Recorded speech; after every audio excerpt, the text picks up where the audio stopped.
Somewhere tonight, while you're completely unconscious, your body is going to do something your mind never agreed to. Your mouth will move. Words will come out. Maybe a sentence, maybe a whole argument. And in the morning, you won't remember a single word of it. We call it sleep talking. Scientists call it somniloquy. And here's the part that should bother you more than it does. We still don't fully know why it happens. Let's start with how common this actually is, because most people think it's rare. It's not.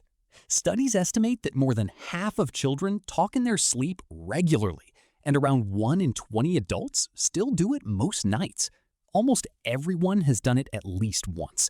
You've probably done it and never known, because the only witness is whoever happens to be in the room. Here's the strange part. For decades, doctors assumed sleep talking came from dreams leaking out, like your brain was just narrating whatever was happening behind your eyes. So a French neurologist named Isabelle Arnolf decided to actually test that. She spent years recording people overnight in sleep labs, capturing every sound, then waking them up seconds later to ask what they'd been dreaming. The results didn't match at all. People were recorded snapping out full sentences, swearing, arguing with people who weren't there. And when she asked what they'd been dreaming about, the content barely lined up. In one of her recordings, a man clearly said, "I never had a chance," with real frustration in his voice. Woken seconds later, he had no memory of dreaming anything like that at all. So if it's not just narrating dreams, what is it? The answer comes down to something most people don't know about sleep. Your brain isn't off. During REM sleep, the stage where most dreaming happens, parts of your brain are firing almost as actively as when you're awake. Your body has a built-in safety mechanism for this, called atonia, a kind of temporary paralysis that's supposed to stop you from acting out whatever your brain is doing.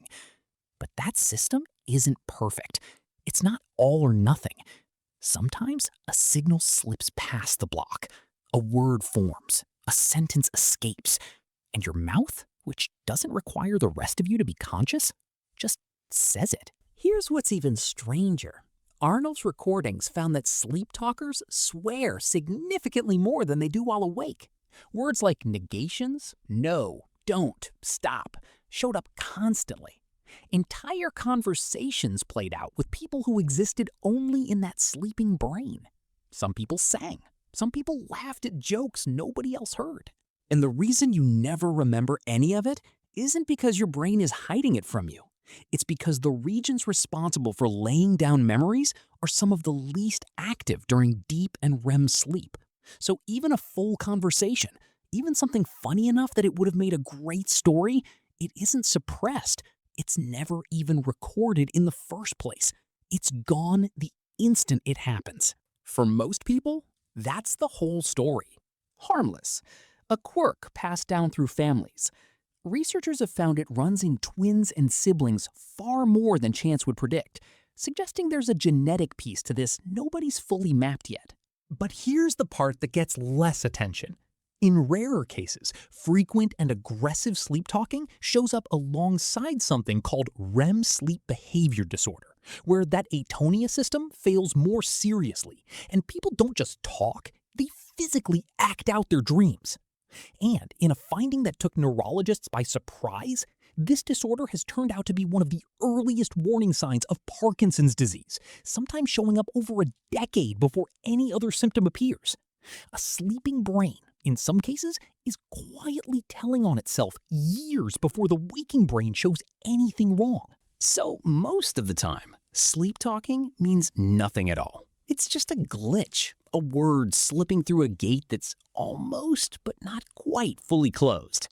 But every now and then, it's the only place in the body where something serious is allowed to speak first. So the next time someone tells you that you talked in your sleep, don't be embarrassed. You weren't performing. You weren't choosing your words. For a few seconds, some part of you that doesn't answer to the rest of you took the mic, said what it wanted, and by morning, it was already gone, like it never happened at all.